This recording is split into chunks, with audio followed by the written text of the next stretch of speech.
Well, hello everyone. Feels good to be back making videos. It's been a while since I've made my last video. I was basically out playing the Grand Chess tournament out in Germany for a while, and then as soon as I landed back here in Portugal, I had an exams week, finals week, I guess, as you call it. Anyways, I was just busy during these weeks, but now I am ready to go, energized and fueled up, and I want to take you through my games today, my games from the tournament, my experience, show you some cool stuff. I've been working on my novelty hunter tool a little bit more. I want to talk about that more in a later video. And I want to try and be more consistent with the uploads. I want to try and do 2 uploads a week for this period, this term in my university. Basically, I'm a bit more laid back, a bit more relaxed in terms of workload, so I want to try and do that. Further ado, let's get right into the video, guys. Oh, and by the way, I'm wearing a hat today, as you might have noticed, indoors because my hair is kind of a mess, so let's just get into it. Alright, so I started playing with the black pieces against a gentleman from Germany. I'm pretty sure I played like 5 or 6 Germans, not sure. But we start off with the worst game from my tournament, where I was just completely outplayed by an opponent that is 300 points, that is rated 300 points below me. And yeah, I was extremely lucky to get away with the draw. So I played this line of the Nimzo Indian, which is a decent line. According to the computer, there are better lines for black, but this is very playable and sort of offbeat. Unfortunately, my opponent knew it until here, which is basically pretty much all you have to know with white, and then you can't really go wrong. There are many ways to play the position, but there are ways for white to sort of misplay it earlier on. But okay, he was relatively booked up. I was still blitzing out my moves, and I could feel during the game that he was feeling kind of annoyed that I was blitzing out everything. Because he was having to think. For example, he took a long time for this decision to trade or to push. Both are perfectly playable, by the way. This is also perfectly fine for white. But he was taking a long time, and I was feeling kind of annoyed. And, I was getting up from the board, walking around because I still knew my stuff, and I was feeling kind of, ready for the dogfight. Let's go. Like, you don't know what you're doing. You're going to mess up at some point. Okay, he allowed a5, a4, which is very surprising because this is still best. Maybe he was just trying to recollect his lines. It's a possibility because it is best for white to let this pawn get to a4. That's usually not a good idea, by the way, because it's what we call fixing the weaknesses. So this pawn fixes these two, as in the b pawn now cannot move because I'll take en passant, and then take the pawn.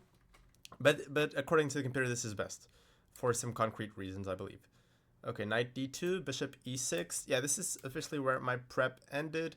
I believe I still had like h3 or something in my files from some old freaking game. But he goes knight d2. Okay, bishop e6. And now he comes up with this plan, king h1. And I understood what he wanted, but I just didn't think it was any good. And it turns out that I was completely wrong.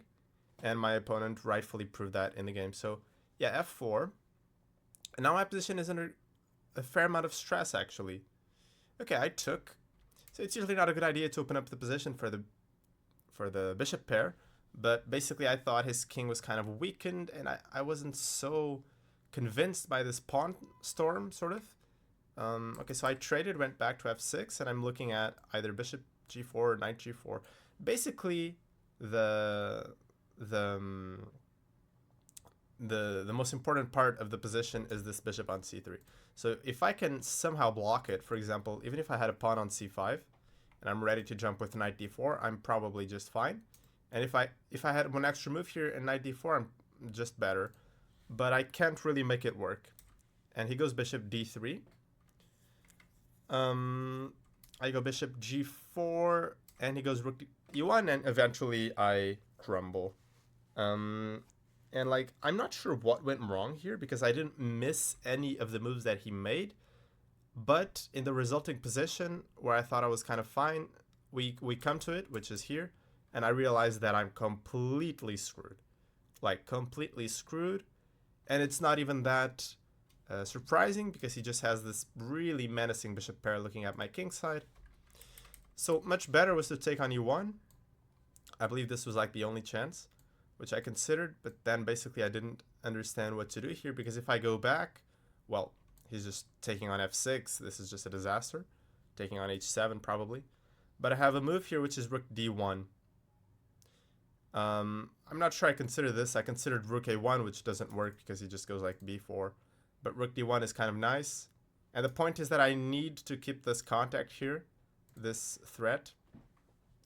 And I'm just in time, like after h3, I'm just in time with rook d8, putting pressure on the bishop. And the computer claims this is zeros. And yeah, I should have thought about this more seriously because yeah, after this, I was just dead lost. Okay, the position kept on getting worse. Eventually, I came up with this quote-unquote resource to play f6 takes in queen f8. This is absolutely murky. I mean, it is by no means like a saving grace or anything. Okay, I take on c4. He could have played better here. I mean, I'm pretty sure he missed rook e4, bishop d5, which is, flashiness aside, not that great. Still, I'm completely screwed in this position because it's the typical incredible bishop against the terrible knight. Okay, so I go queen f7, f5, king, rook, rook, and you can see here my position is just good enough to just resign. And I was completely embracing the fact that I was going to resign very soon because I have absolutely no moves. For example, he played h3.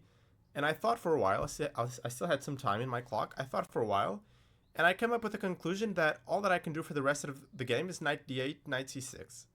And it's funny, like, I don't have any other moves. For example, if I try and free myself with g6, first of all, probably f6 is really good, but he can also just cash in with this, this, and then c7 drops. And then b7, or mate, or both. This is just completely lost. I also cannot go knight e7 because he just takes here. And now this is pinned, and this hangs the knight, so that's also not possible. And what else is there? Well, there's nothing else. So I go knight d8. He goes queen f4. By the way, I'm not even threatening to take because I dropped the guard of the g7 pawn. So again, my next move is going to be knight c6. And I'm like, okay, like, it's the typical position where I'll just play a couple more moves, see if you can break through, and then I'll resign. And he could have definitely broken through. But instead, he took on a4, which is just a ridiculous mistake. Because it allows me to take on f5. And look, this pawn on f5 is a huge thorn in my camp, while this pawn on a4 is an eternal weakness. So, like, allowing me to trade this is hugely beneficial. And then he goes back, and I'm like, just a sigh of relief. At least I'm not getting mated in 2 moves. But still, I thought my defense was going to be slightly easier. It turns out that my position is just on the verge of being lost again. Because I have concrete problems. Okay, so I go rook f8 in order to meet this with this. But he goes rook d4. That's a good move. I go knight e6, and I go for some crap. The thing with knight c6 is that he just invades, of course. So that doesn't work. So I have to go here to protect these pawns, but the thing is that the knight is extremely loose. And he's just threatening rook e7, and the knight cannot be defended. So I have a couple ideas here. So one, well, the one that I would like to make work the most is king g6, but it doesn't work because here he just has g4, and I drop everything. Then rook e8 I considered, but this is extremely passive. And I also have rook d8, which is probably what I should have done. And we get down to a position as such, where I thought that he goes b4, and then b5, and I'm losing everything. But I think I still have like some b5 here. I think something like this was still sort of working. Okay, I didn't trust it. I went for active defense, which 90% of the cases is correct. And it's a decent practical try, even though objectively it's lost. I saw that he had this thing. This bishop takes g7. Okay, we keep going. So he's just up a pawn. The bishop is much better than the knight in these endgames where you have pawns on both flanks. So again, My position is just ridiculously bad. Okay, I try some tricks, and eventually it pays off. Knight g5, and he starts to get a little confused here. I managed to get some sort of counterplay going because his king now is a bit passive. I go for some check, and I get a pawn back. Okay, I've seen worse things. I get the pawn back, and here, okay, here he had like a brain seizure or something. I don't know why he played bishop f4. Probably he was like low on time, and he started to feel the position like cripple away a little bit, and he was like, okay, let me at least make sure that I don't lose. Which, funny enough, was something that he didn't manage to to ensure. But you'll see what happened. So king e6 was obviously just scaring me much more, and then I would probably go for a check, but I have to tread very carefully here because he's just coming here and taking all my pawns. So I don't know. Position is still really bad. And instead he goes for this, and now I'm completely out of the woods. I still had to play one more precise move. I believe that this actually loses to this, right? And now, well, maybe it doesn't lose. I'm not sure. I'm just not sure, but it's really dangerous. For example, if check, now it's almost mate, and this pawn is coming through. I'm not sure. But king h7 is much cleaner, because then I just take here. I give him this pawn back, but it's completely fine. Okay, he goes here, and then he starts going crazy again. He gives up this pawn, and then he starts to try and promote his pawn by like brute force, but he's not going to be able to do it. And roundabout here, I am winning again. Well, I said again, but it's the first time ever in the game that I have been winning. And here I just missed a completely basic tactic. I'm really, I was kind of annoyed about this, but honestly, this is the tactic that wins because now I just promote. So the point is that I cannot promote immediately because he has this check, right? So I just divert his king first. Honestly, I wasn't even that annoyed because in these types of scenarios, I'm just like grateful that I didn't lose, and I'm not that greedy that I'm like, oh, but I should have won. No, like I'm just happy that I didn't lose. And we get here. Yeah, so basically I can't promote now because he has all these checks. Okay, whatever. I go rook f2. We trade, and now another kind of stupid mistake on my end. I just blitzed out queen f3 and thought that he couldn't take, but turns out he can, and it's just a draw because his king like shoulders mine, and he just goes after the pawn. Okay, this was a really bad game, as I said. I mean, I could still keep the game going with like any freaking move because the queen defends the pawn, and he would have been in for, you know, the typical tough defense, but instead we make a draw immediately. Okay, second game after this first huge hiccup against Jan Haugne from Germany again, and he plays this line. I believe this is called the Kuprechnik variation. I gotta be honest. I mean, I try to know like the least amount about all these variations, these sidelines, but nowadays there's so much to know that sometimes these small little nuances just you know, are forgotten, like in the archives of my brain. And I couldn't remember anything. I could like faintly remember, for example, Ganguly talking about this because I saw his course on 1e4, but I couldn't remember for the life of me what the line is. Okay, I just thought for a while that I was like, why can't I just go for a normal English attack type thing? And I can, and my opponent told me afterwards it's like the best thing. It's the main line. But here I didn't play so well. So basically I should have went a4, and I think the line goes some knight ace. How did this go? Was it knight a6 or knight c6? I think it's some knight a6 actually, like the main line. And it's not even black placing the knight on b4, which is what I was sort of concerned about. I mean, in hindsight, yeah, it's always a bit tricky to play against these lines when you're not prepared, but in hindsight, it's not so tricky to see that this is good for white because I know that there is a theoretical position in the English attack with the bishop on e6, and here it's just slightly misplaced, so if I could have reasoned that out, I could have went for this with a clear conscience. But I believe the main line is even some weird stuff like knight c7 here. And black tries to go b5. And maybe white goes bishop b6. I can't remember already.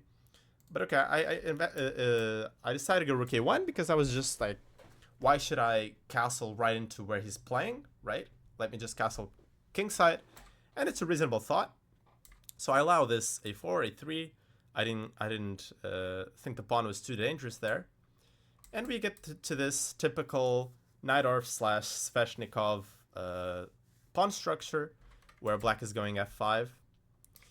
Now, this game was funny because for its entire duration, I was oscillating between, okay, I'm completely fine and crushing positionally, and I'm just completely lost, I'm going to get mated. So for example, here, I didn't seriously consider that he would have that he was going for f4 and queen e8. It's a completely direct and barbaric attempt to mate me. So he's either looking at this or this, probably queen h5, and then swinging the rook over. And okay, let me make some stupid moves. He's trying to do this basically. And by the time, well, I have to protect the mate. Bishop g1 is not going to suffice because he goes here. And by the time I go h3, he sacks, right? Typical sort of King's Indian type attack. Okay, and I mean, I missed that he was going to play this directly. Okay, I think for a while I come up with some defense. And if rook f6, I think I was going bishop g1, yeah? And probably some knight f2, bishop h4, and some stuff like some knight g4, I think, at some point. Knight h3 sometimes is a move as well, but knight g4. But he goes for this weird move, bishop g5. Okay, his point is that he's trying to break with e4. There's some tactics with e4. Okay, I just let him do it because he missed some tactical details. It's a very sort of awkward move anyways, this bishop g5. He can't really go e4 because here after f3, I think I take with a rook. And there was some line. I mean, obviously he cannot take the queen because I take here, take the queen, I'm up some pawns. But there was some line, I believe queen f3. And then basically I take gf3 and we get to this position, which is just incredibly good for white. Have the bishop pair, extra pawns, etc. Completely compensates the exchange deficit. Okay, c4. This was another one of those cases. So he plays bishop g5. He clearly wanted e4. I let him do it. He thinks for the all eternity, and he goes knight d7. So he acknowledges that he can't do it. And I'm like, okay, let me get some counterplay in of my own with c4. But then he goes knight f6, and I realize, oh, crap. He's going for queen h6, and then knight h5, knight g3 mate. And for some reason, these things, even though they're so far in the future, they're just hard to parry. Okay, so I go knight f2. And now I make the only real mistake of the game, but unfortunately, well, it's not this one. It's more like the next move, I think. Or was it this one? No, it's the next one. Or was it this one? I can't remember. Somewhere around here, I made a huge mistake. Probably it's this stupid move, queen e1. I'm not even sure what I was doing. Because I remember that I was thinking that if he went bishop h4, which he did, I would go back to d2. But I didn't even realize during the game that if he just goes here, this is just a repetition. So this doesn't make any sense for me if I want to win. I should have just played the idea that I played in the game, but in a better version. You'll see what I mean. So here I think knight h5 was winning, basically. Let me see if I can remember the line. So knight h3 is what I intended. But basically I think he would still go knight g3.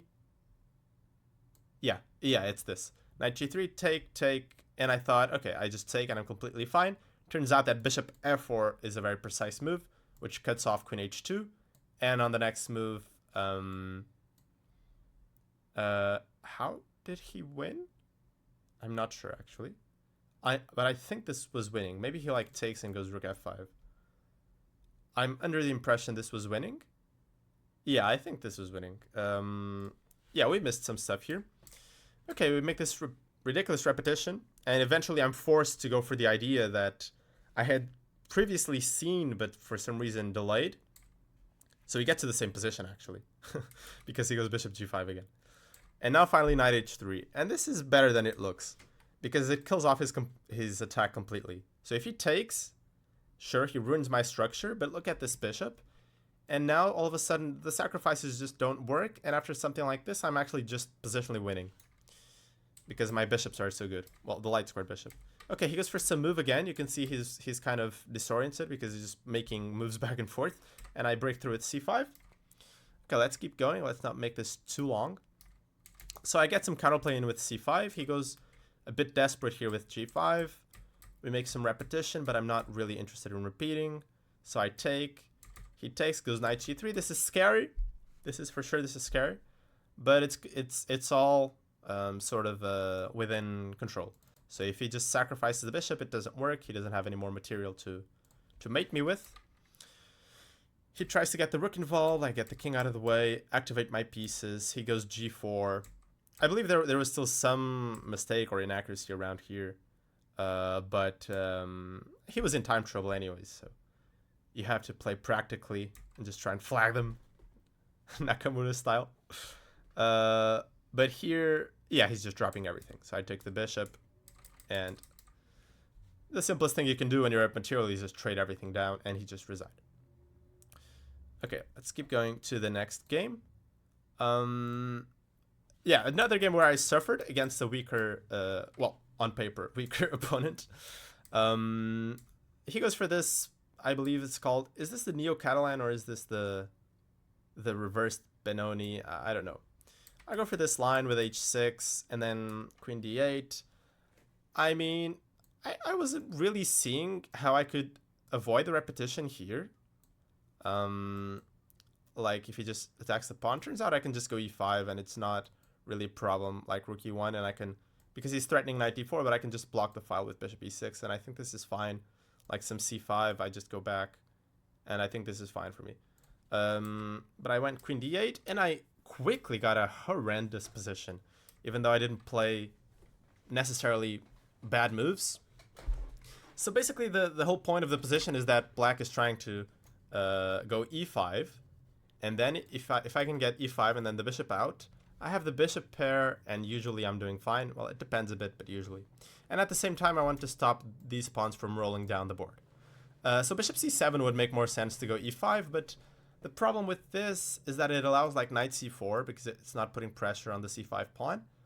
And still, after something like this, he goes rook e1, rook e8, and at some point even b4 could be an idea.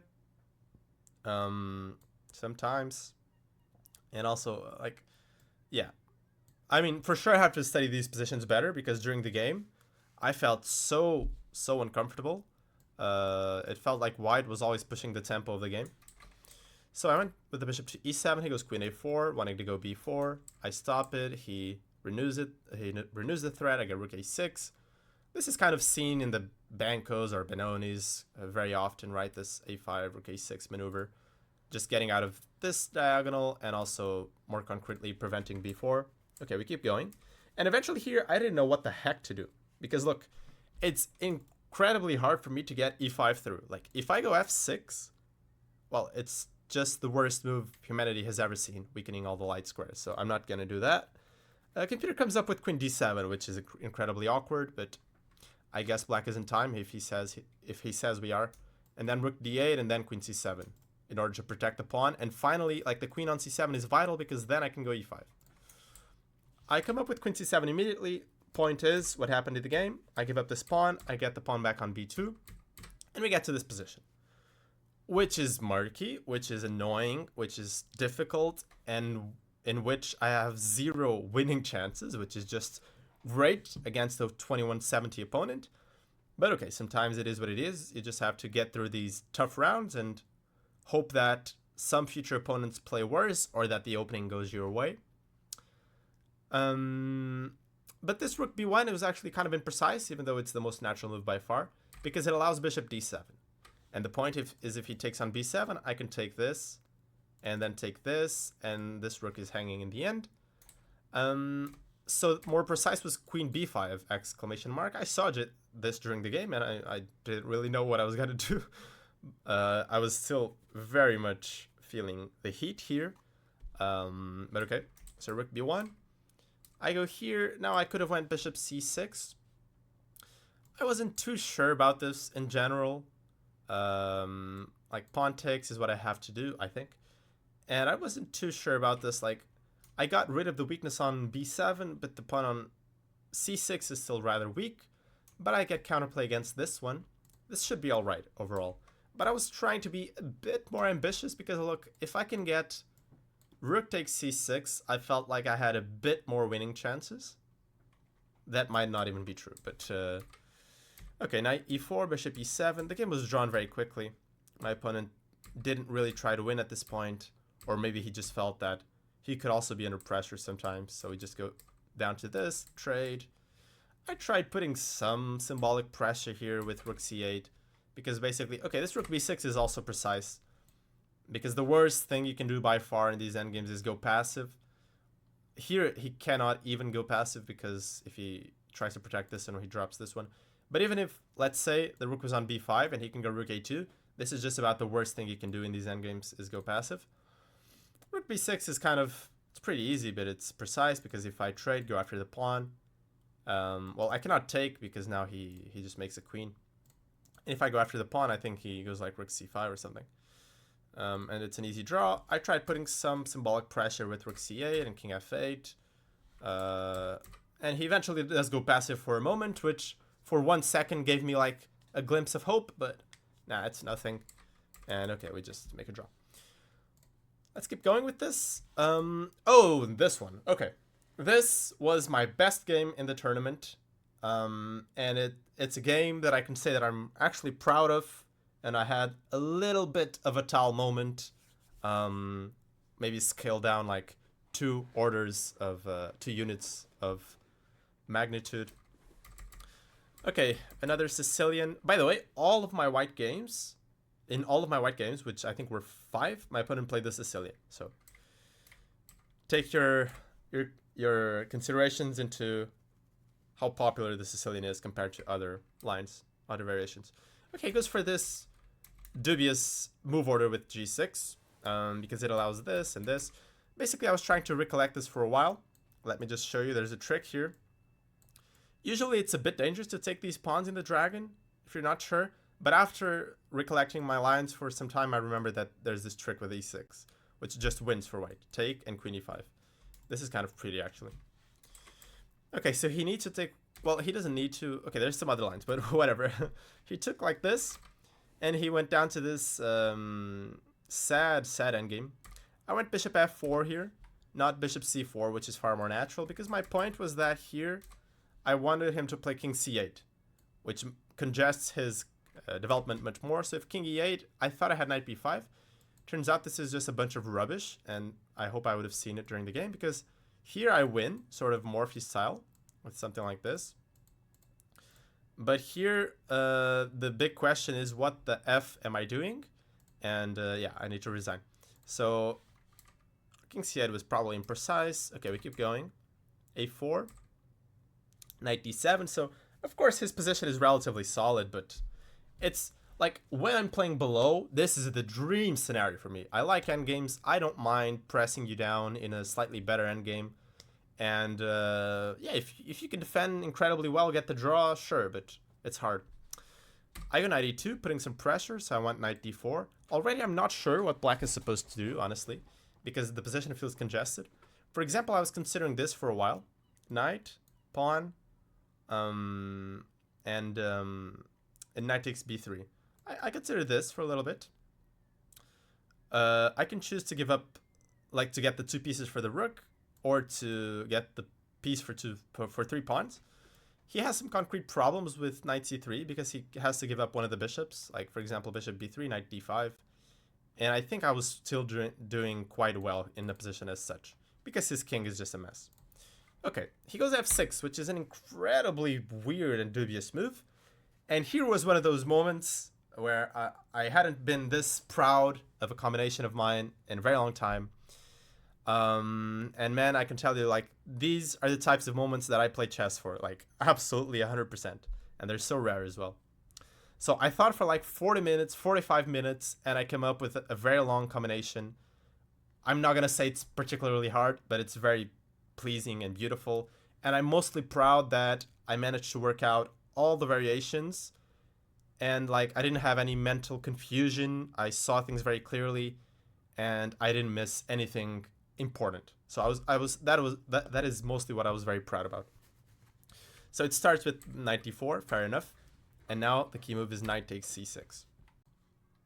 As I was saying, knight takes c6 is the follow-up that I had to calculate.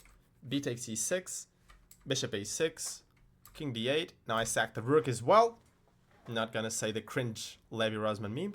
He takes rook d1, king e8, bishop b7. We keep going. If king e6, there's a very nice mate here in the middle of the board. King e8, bishop b7.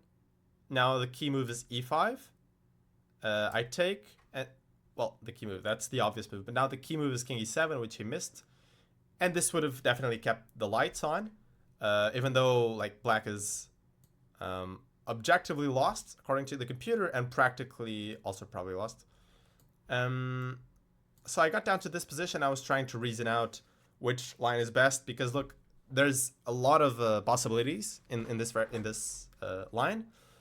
I can get this pawn and keep this bishop, or I can get the pawn and keep this bishop, or I can do what I was going to do with this, which is sack the exchange and go for this, which is just a massive advantage for white, because the bishop pair speaks very loud and the pawns are great and the bishop sucks. Okay, so he played worse. He took here, and we went down to this position. Now white is completely winning here. It's not particularly hard to see, because yes, I'm down a pawn. Well, I'm down a piece for 3 pawns, so I guess I'm not even down any material. And look, I mean, he's not even in time to unravel his pieces and stop me from promoting. So it's actually an incredibly trivial win. I just push, push, push. And eventually here I had one decision to make. It's also not that hard. Just take, make a queen. And these 2 pawns, the 2 connected pass pawns usually win in these opposite color bishop endgames, especially if there are pawns on the other flank. And the conversion was very simple. I got up to 3 pawns and just pushed all the juicers, gave one back, and the king scores the touchdown. Okay, let's keep going. So this was my favorite game from the tournament by far. This next game was crappy again. Look, my openings, it's funny because I was decently prepared in the openings, but look, what happens is that when you're a serious tournament player and you play all these opens, you virtually have to have a repertoire to play up and a repertoire to play below. And it's tough. It's tough, man. Like, look, against against the freaking usual Catalan, I go for Bourguignon type things with bishop b4, right? Against this one, I already don't have that clear of an idea, but I know this line, or should I say I know of this line, bishop e6, and now white has some stuff. Okay, whatever. I know that this exists, but look, it's the driest thing ever. And if white knows what he's doing, and my opponent now was 22-43, he probably had some idea. White can just put slight pressure on you, and again, you're just defending the whole game. So I was like, dude, I don't know what to play. I don't want to play the closed Catalan either, even though I ironically ended up going for something very similar to that. And I was like, let me play some funky move order. Bishop e7, and now b6. Maybe he'll castle, let me get the queen's Indian in. But no, of course he doesn't let that. He goes 95. I go c6, and yeah, we get the closed Catalan type position again, probably in a slightly obscure move order for me. Yeah, we get this, and now I played a super funky, weird style. Like, I took on c4 and went bishop a6 again. Like, I just played bishop b7, now I went bishop a6. I'm even embarrassed to admit what I missed here, but I will, because whatever, it's funny. So I thought for, I don't know, 10 minutes, and I couldn't see for the life of me how he defended against the threat of b5, b4.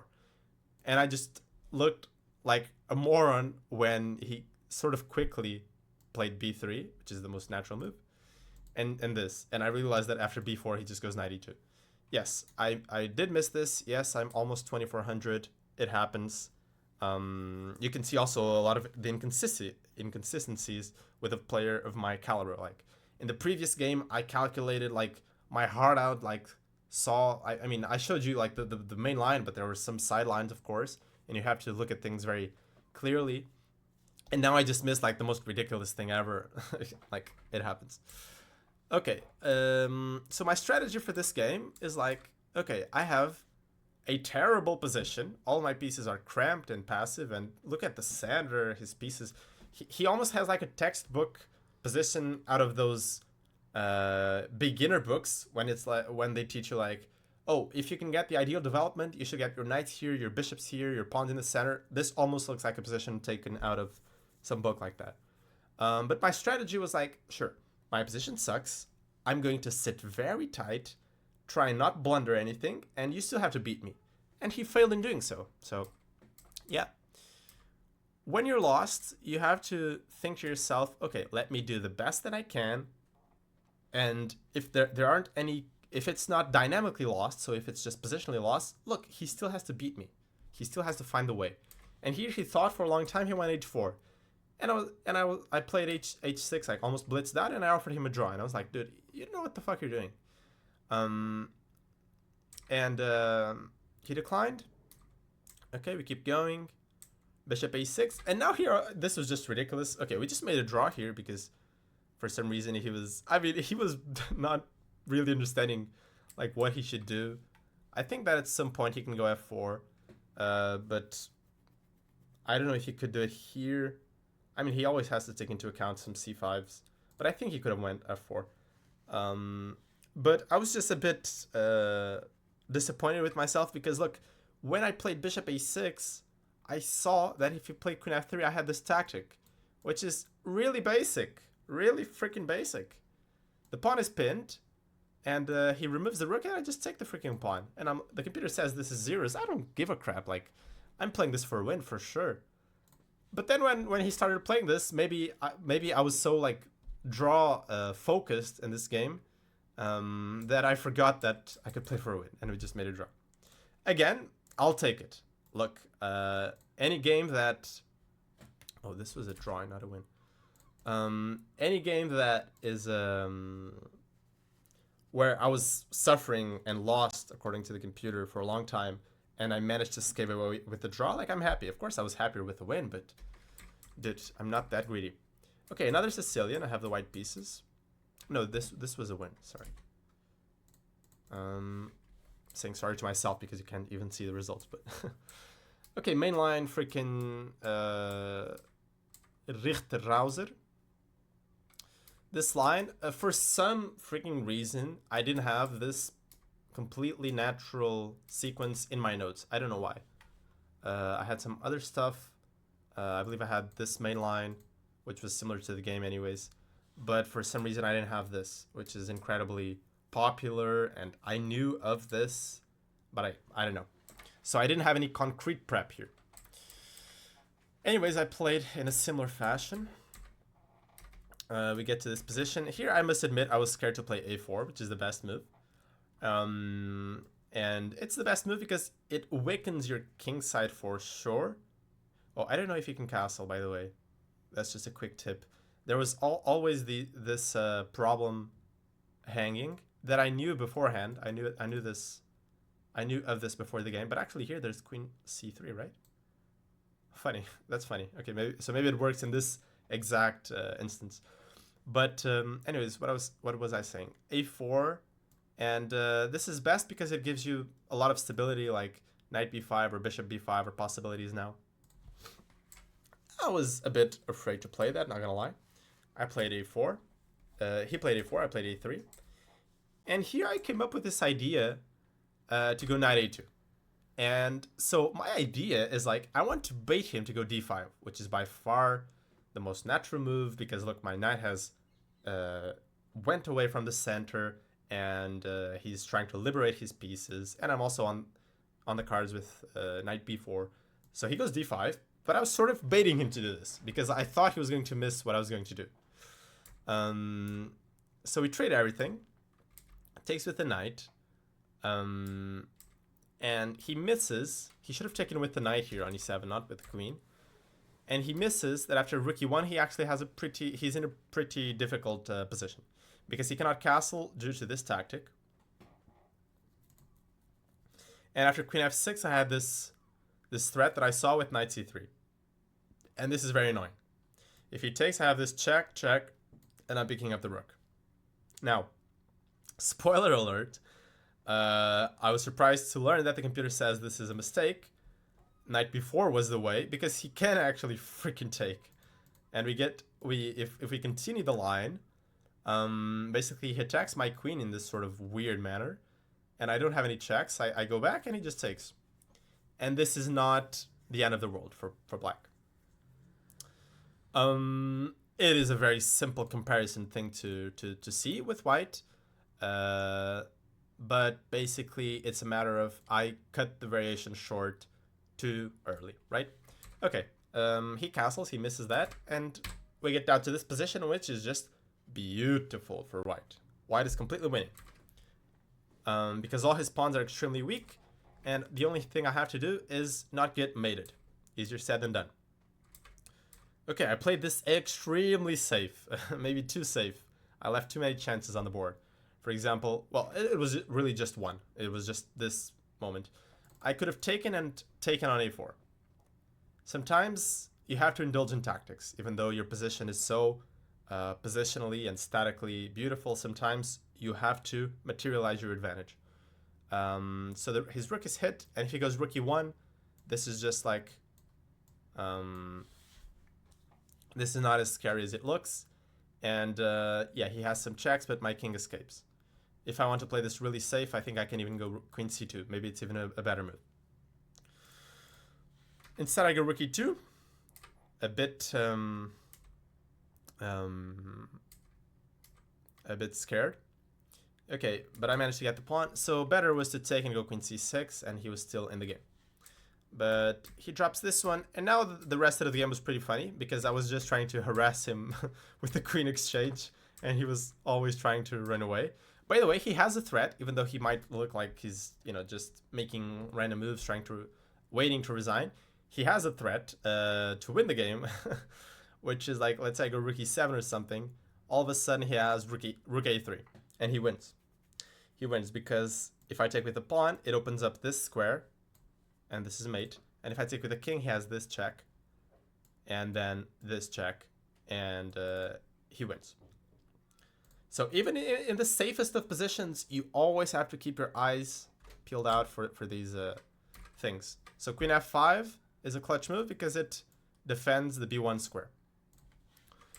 And okay, luckily for me, if I just get this under control, there's absolutely nothing he can do, so I harass him again. Now I threaten this rook exchange. So, I mean, I got a winning position, and I was just trying to play as safe as possible, like, let me exchange all the pieces. Again, harassing him with the queen exchange. Eventually, he crumbles, and he goes for the exchange. Again, keeping my house very tidy and everything in order, like, I don't want him coming in. Honestly, I can't blame myself for this. This was an extremely clean win, and that's how chess should be played. Okay, next round, again, another Sicilian. I'm even getting tired of showing you Sicilians at this point. At least they were all a different breed of Sicilian defense, which also just goes to show how rich the Sicilian is. Okay, so Sveshnikov, I usually go for this line with knight d5. It's my favorite line, and he goes for this slight sideline with knight e7, even though Magnus, the GOAT, Carlsen, has proved many times that this is perfectly playable. c4 is the main line here. Queen a4. This is all some weird high-level concrete theory. And here I couldn't really remember my stuff that well. I couldn't remember if the queen was supposed to go to a3, b3. I believe queen b3 is correct, because there were some lines where I'm going knight a4, I think. But after a4, probably there's no sense in going queen b4, and I should have just played queen to the a3rd square. Okay, I go queen b4, and we get down to this typical Sveshnikov position. Computer says black is completely fine. I knew that these kinds of positions exist. By the way, if you're considering taking on d4, please consider quitting chess. No, I'm just kidding. But this is bad. This is really bad. Again, the bishop pair speaks very loud. And here probably bishop f5 is correct. Bishop d3 is met with this. and let's say I get the king out of the way, I'm probably lost actually after a3. So he's just breaking open this diagonal, and then bishop f6 is going to hurt. So that's completely out of the question. But so, yeah, the computer says this is completely equal, zeros. But during the game, I must be honest, like, I was not impressed with black's position at all. I just played a natural move. Because, look, the usual idea in these positions is to go f5, I think.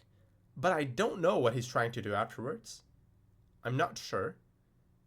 Because my move f3 was designed against, you know, these advancements. And, like, how does he get the queen into play, right? And what about the rook? I mean, maybe you could argue, like, what's my plan? But I think I have some ideas of going f4, maybe. Or maybe just going, like, at some point g4 and expanding on the king side. Again, I don't really know what he's doing. But the computer says this is perfectly sound. Now, what is good for him is to go a3. And we both should have played a3. For example, here I should have played a3 as well. I mean, okay, this is a bit of my sort of greedy / too optimistic nature in chess. I'm a really big fan of this, of thinking about like how your personality affects your chess personality, so to speak, and vice versa. And the correlation is very big in my opinion. And I'm just a very optimistic guy, so I'm like, I saw that he could go a3, and I just thought, okay, if he goes a3, I'll take. And then what? Like, you got the square on c5, oh, I can't control it. Like, who's going to occupy it? Is it the knight? Probably not. So I was just going to take, and then I was going to go a4, a5, and see what happens. He went for this weird, obscure move, queen a7. And I should have been sort of more alert. But at the same time, he was just blitzing out everything. And clearly here, he wasn't in prep anymore. And I was like, okay, he's just playing any random move. I went f4. After some thought, it's a good move. It's a good move. So the basic point is that he cannot take because he gets hit with this tactic whose name I don't know. And I want to take, right? I want to take. I want to take because this is pinned. Okay, I missed knight e2. Knight c2. Admittedly, I missed knight c2. But it's a crappy move. It's not a good move. After recomposing myself, recollecting my emotions, I take. It's an only move, by the way. Because if I take the queen, he takes mine, and now this and this is hit. And the problem is that he's threatening to take and skewer me. Pin me. Pin me, yeah. Skewer is a different thing. So I take, and now just a stupid mistake on my part. I should have just played rook hf1, and he's probably about to resign, so to speak. Because he takes, and now I take on e5. And this is pinned. And what did my dumbass do? I took on e5 immediately, allowing this bishop f5. And what annoys me about this is not so much that I missed this, because you cannot see tactics like this if you're just blitzing out your moves. And I blitzed out f takes e5 because I was arrogant, and I've said this multiple times to my friends and everything. Like, I was arrogant because I thought that he missed. I thought that he missed that the pawn was pinned, right? And because I thought that, and this was partially because he was just blitzing out all his moves, so I was like, okay, he just blundered everything, and he's going to resign. But I had plenty of time on the clock, and it's ridiculous that I should miss such a move. And now this is annoying. Now this is very annoying. Because look, if I take, he takes, and then he takes on e5. And again, he's coming through with a3. Maybe he even goes a3 here, I'm not sure. Can he do that? Probably he can. a3 here. And he's taking on e5 later. And dude, this is a big problem again. In a position like this, I think I'm just dead lost, so to speak. So I come up with knight e4, which is a good move. He takes on g2. And now I think for maybe like some 40 minutes, and I play some bull crap. This is actually a very instructive moment for me as a chess player. I know that this mistake that I made is a very typical mistake of mine. So basically, this is a purely calculation-based position, okay? Because things are like everything is hanging. There's a lot of tactics, a lot of checks, and everything is very move per move based. So positional concepts sort of go into the sidelines for the time being. So the most natural move, of course, is this, yeah? Rook hg1, but the problem is he takes. And now concretely things don't work out so well. For example, if I take on d6 like this, he takes here, I take, and then he takes queen d6. And he's in time to prevent me from pushing c5, and he's probably much better. After some more considerations, for example, there was another interesting line here. I was thinking about this. For example, queen c2 I think loses because now I threatened the rook and I threatened rook d2, trapping his queen. But bishop c2 is good. Not because he takes the rook, because now I take here and take this one. Okay, these were just some interesting lines I was considering. And if rook e8, I was trying to see if I could get something going with like queen c3. And for example, if bishop g6, which I think is, yeah, it's just bad, I have d6. And all of a sudden, I'm actually going to create some problems. But okay, eventually I thought something here was good for him. Can't remember what, doesn't matter. I thought about these lines for a long time, and eventually I played rook he1. The best move is rook dg1. And the mistake that I was saying that I make is that I often discard these candidate moves during my thought process, my analysis, based on positional grounds. So I just thought, okay, this looks ugly. The rook on h1 is passive. It's just stuck. And I have this nagging voice in my brain that keeps saying like, it's not going to work. It's not going to work. It's not going to work. And I just let it go. Turns out it does work. And it's not that complicated at all. So if he doesn't attack the knight, now I can freely take on d6. If he keeps contact, it's hard because if queen f3, I have rook f1. And if queen e2, I have, I think, rook e1. Maybe, yeah, I think rook e1.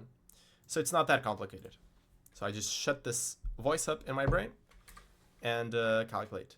I go for this, and it's funny, like, I was down, like, more than an hour, I think.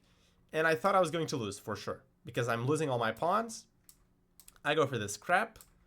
And in this position, I thought that I was, like, I didn't know if I was much worse, but I thought I was for sure worse because I'm down a pawn. He has these two really menacing connected passers. And if we exchange queens, for example, I think I'm really in dire straits. But chess is not a game of ifs, and he cannot exchange the queens. So it turns out that in this position, it's very hard for him, one, to get the pawns rolling, and two, more importantly, well, his king is also open, that's an important factor, and three, it's extremely hard for him to get the rooks involved, because the only open file is this, and he cannot do that because I can take and then take one of these.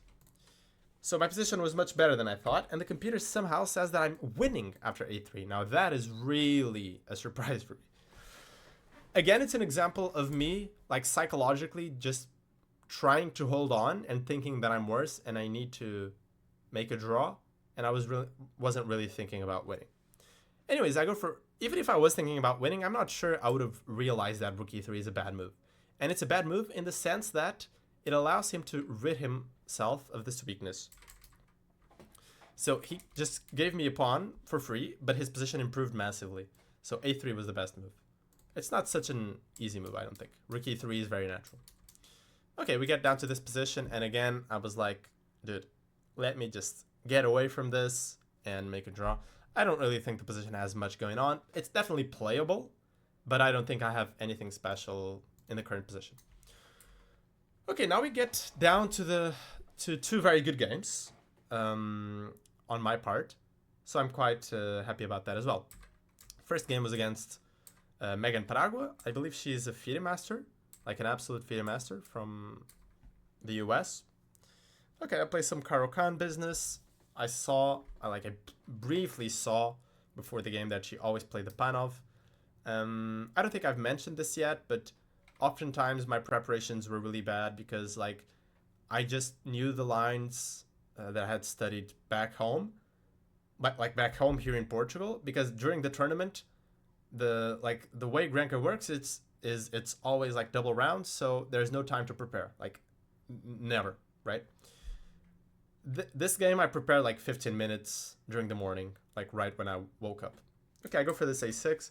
Basically, this line is really annoying when you're facing a a, a worse opponent because it's basically refuted. Actually, it's one of those lines that somehow computers have or theory has refuted.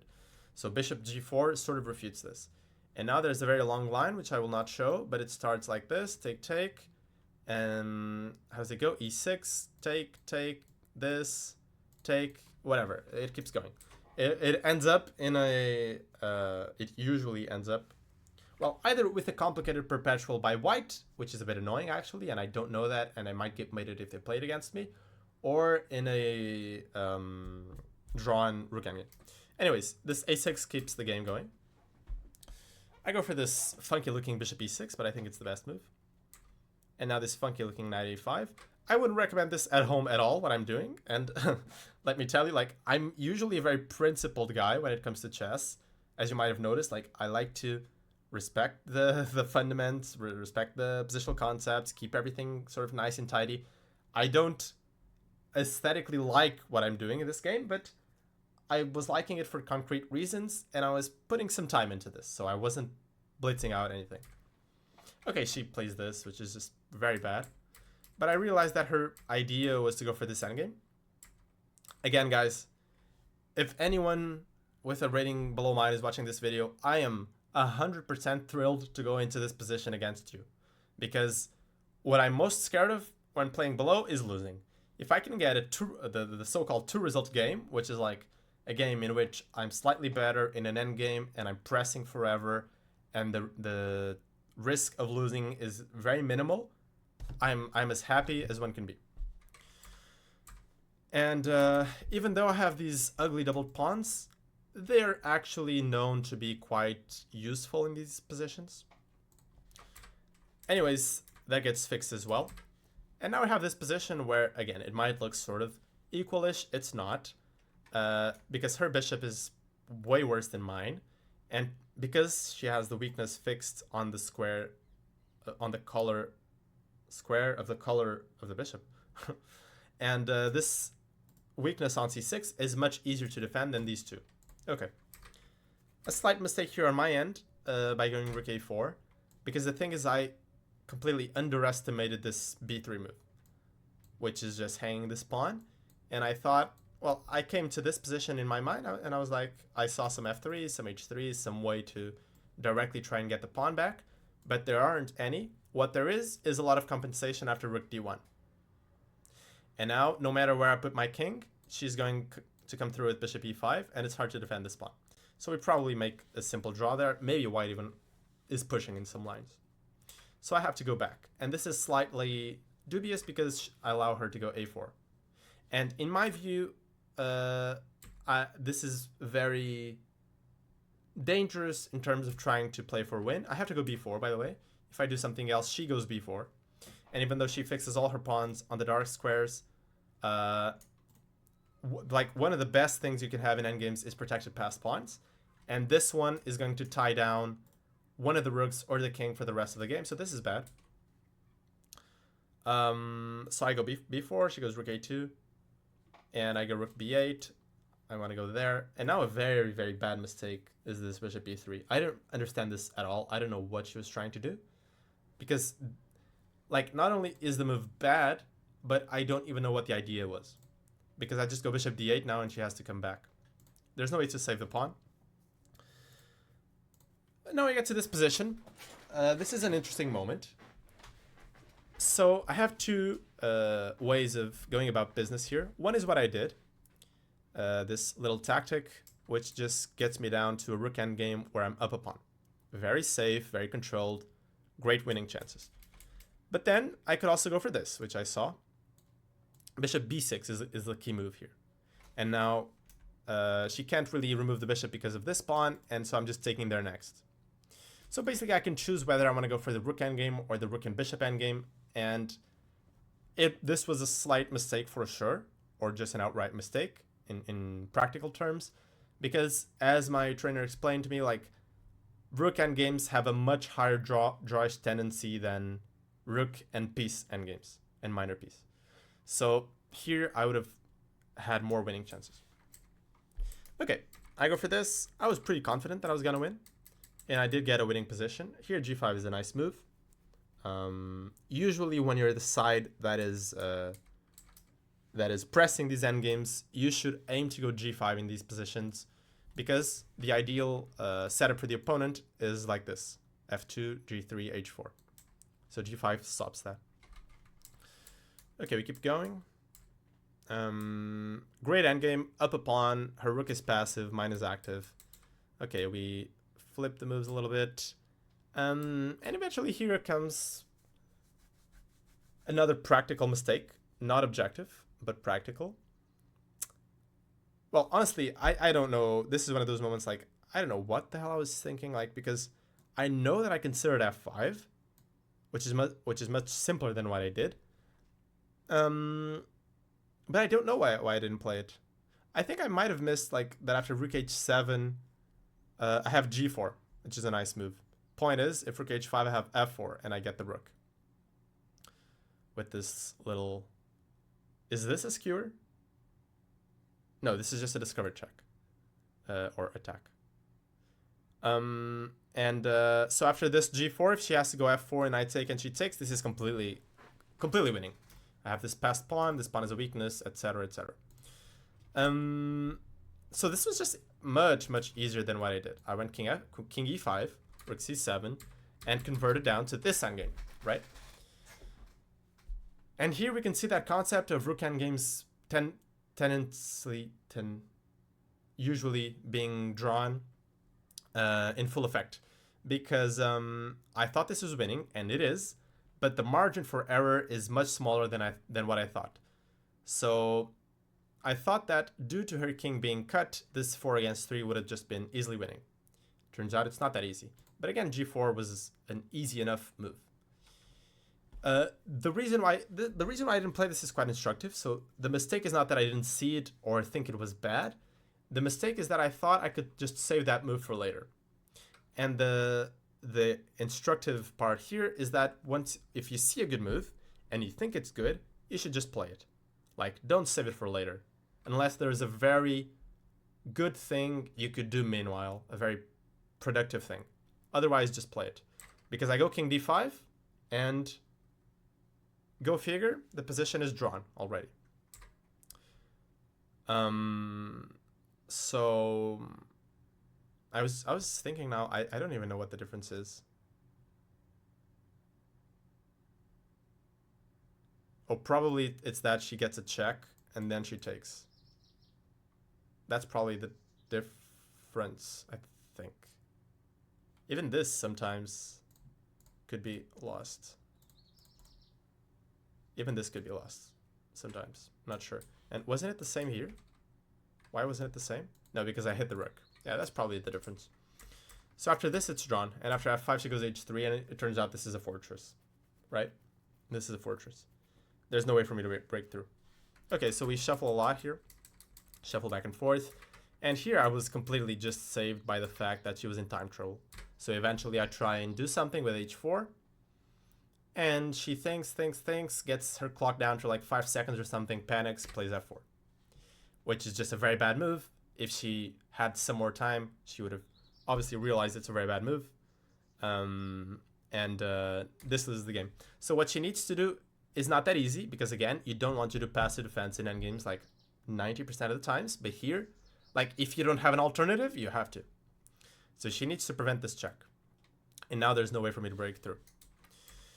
Instead, she goes for f4, and now the position is trivially winning, because I have a million passed pawns, and now a million and one. Okay, now in the end, I would have just had a million, but yeah, it's kind of obviously winning.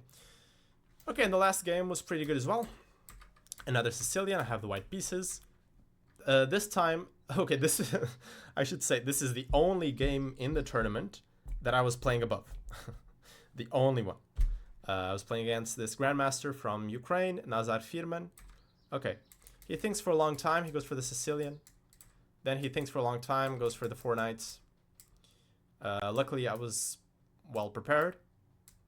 Um, and then he goes for this line with bishop b7. He was almost surely trying to catch me off guard. I think I got lucky with the opening phase here in a sense.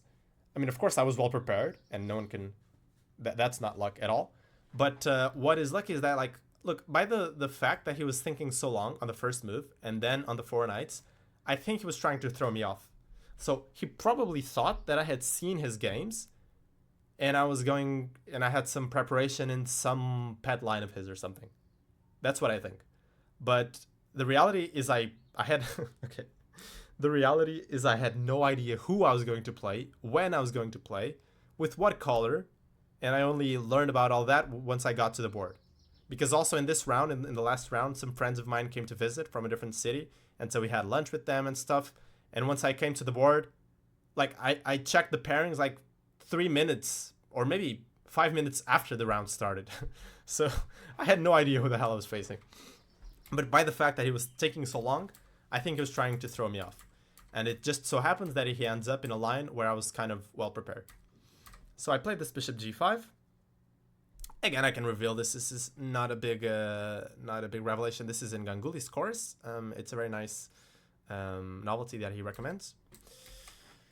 Okay, he goes queen b8, which is a mistake. So the best line is this. Not so easy because he's getting hit with this stuff.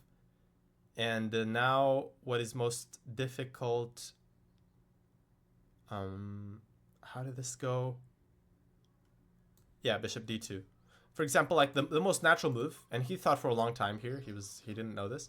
The most natural move by far is this. But I think this loses on the spot to this sequence. And now there's no concrete sequence to like materialize this like menacing looking discovered check. So the best line is this. And now like black goes for a check and bishop e2, and the position is just clearly complicated, and the line continues. He goes queen b8. We get to this thing. This is good for white because I go e3 and I go bishop e3, and there's no way to save the pawn.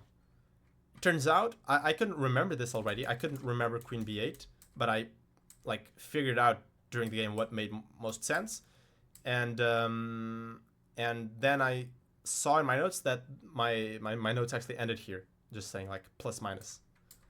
Plus over minus, not white is winning. White is much better. So the position here is very, very comfortable round about this stage, right? I'm up a pawn, and in normal circumstances, if this was a normal, well-behaved chess opening, I would have been completely winning. I have the bishop pair, I'm up a pawn, but I'm not completely winning because my pawns somehow are overextended, which means I have to keep some more watch and guard on them. And there's this guy, right? There's this sniper back here. The queen is ready to come to g6, and it's kind of... Sometimes there are some tactics, for example, like if I go bishop d4, which is sort of natural. Yeah, he has some queen g6, and all of a sudden I am worse, I think. So b4, a5, and it's annoying, this position, in the sense that if I can just consolidate, just let me get two moves in this move, and I'm completely fine. Of course, if he said the same and he gets two moves, he mates me. So I guess that doesn't... Chess is not like that for a reason. But the thing is that if I can go king h1, which is the most natural move, right? And do this, I'm completely fine. But here, instead of completely fine, I'm completely lost because he's coming through with any number of tactics. Probably like knight c4 is the most obvious one. Maybe this works as well. Maybe, I don't know. But there's tactics like this, for example, and the rook is hit on the corner. Again, the bishop d4 stuff doesn't work because of this. And finally, queen d4, which is the move I wanted to make for the longest time, doesn't work or isn't so great. It's not that it doesn't work, but as far as I saw during the game, he could go for this. There's some possibilities here like rook c5 and stuff, but that doesn't really work, I don't think. Because for example, like, how was this? It works if we can get... No, how did this go? Did this one work? No, this also doesn't work, I don't think. Like rook c5. I remember just like there were some lines where I was mating him with rook a8 here, but I can't remember. Okay, whatever. This doesn't work anyway at all for black. But what does work is shit. I can't remember now. Why didn't I go for this? Take. No, now I want to try and remember. What was the problem? Take. Shoot, I can't remember. Now queen g6, right? Queen g6. Yeah, queen g6. And now I can't properly defend my king. I'm never going g3. This is at least fine for black. And f3, he can... No, he can't take. What am I doing? I'm hallucinating. What was the problem with queen d4? There was some problem. Was it rook c5 immediately or something? No. It must be ab. And now... No, it takes, and now queen g6. Yeah, that's the thing. And now he diverts my rook from f1, and he can take. Okay. Let's get going with this. So I go rook ac1. It's a bit of a sad move because I have to give him the file, but I was like, no, actually I don't. Let me keep the file and be stubborn. Like, prevent all counterplay. Thing is, I'm playing too safe, and now with these split pawns, the extra pawn doesn't mean that much, and it's extremely hard actually for me to make progress. So the reason why I managed to improve my position and make further progress had to do mostly with the time situation. So he was under time trouble. I was approaching time trouble, but let's say he had 3 minutes and I had maybe 10 or 11 or 12. And eventually he goes, for example, for this e5. It's very typical once you're in time trouble and you're just trying to hold a position that is sort of a fortress. You have the feeling that you should do something because you think that if you don't do anything, you're going to lose eventually. It is an extremely tough call to make because, look, there are other situations where if you try and just play passive and sit tight, you're going to miss something from your opponent, like your opponent has some sort of breakthrough. So it's a very difficult call to make whether you should just sit tight or try and do something. He tried to be a little bit active, but he's just opening up the position for my bishop pair. And eventually, like, I swindled him here with this tactic after a long time. This is a really nice moment. Like, all my friends had finished their games. They were, like, watching my game. And it's the typical situation where, like, the game is very tense. You can see the position is... White is a little bit better, but the position is sort of equalish. There's no clear breakthrough, and it's just like a matter of who is going to falter first, right? Who is going to make a mistake or a blunder first? And it turns out he did make the blunder here. And after rook f5, I'm winning. Here I had to recollect myself a little bit because under time trouble, I was trying to calculate whether bishop d2 was cleaner than taking his bishop. Maybe bishop d2, but then I saw like he can take on a3, and what is this?